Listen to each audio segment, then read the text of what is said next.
Was the Spinosaurus the largest known carnivore of all time, more fish than dinosaur? This is the first episode of a brand new series. Every week we'll take you into the worlds of dinosaurs, ancient humans, and other prehistoric creatures. From fossils to the latest scientific discoveries, get ready to learn all about the incredible beasts that roamed our planet in the distant past. Subscribe to the channel so you never miss an exciting episode. The appropriately named Spinosaurus, or spine lizard, was one of the last dinosaurs to ever exist. It lived between 97 and 91 million years ago during the late Cretaceous period. But unlike most dinosaurs, this super predator spent almost all of its time in water. In fact, some scientists believe it was the first true aquatic dinosaur. But what made the Spinosaurus such an extraordinary predator? And what shocking differences set it apart from other carnivores like the T-Rex? Hi, I'm your host, and this is the story of the Spinosaurus. You may have seen this dino before in the second Jurassic Park movie, The Lost World. But if you're a dino aficionado, you probably know that the Spinosaurus was very different from the one portrayed in the film. For starters, the Spinosaurus was way bigger. At 15 meters long and weighing up to 20 tons, it was the biggest carnivore of all time. Longer than the T-Rex and heavier than the GWRANT.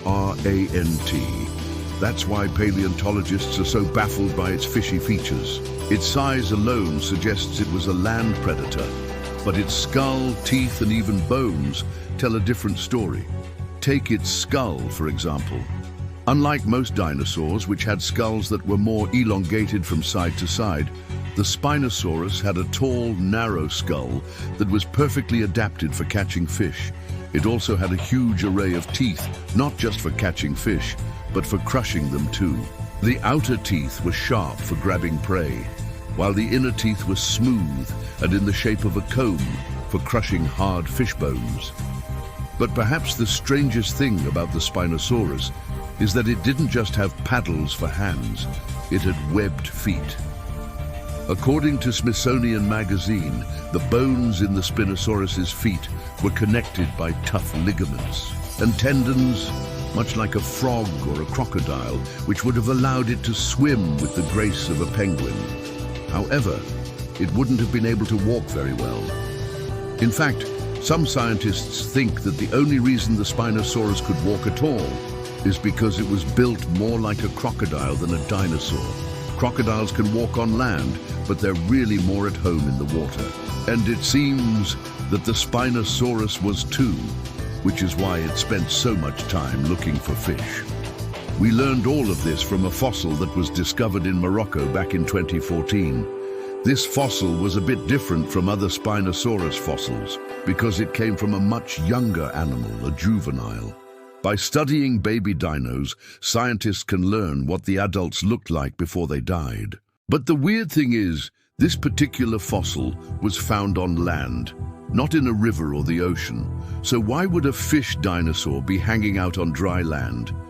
One theory is that the Spinosaurus was amphibious. It spent part of its life in the water and part on land, just like a salamander.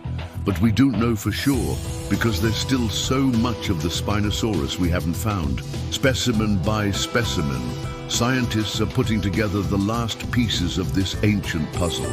And maybe someday soon we'll find out what really set the Spinosaurus apart from other dinosaurs. Thanks for coming along on this journey through time. I've been your host. Remember to subscribe so you never miss an exciting episode. See you next time.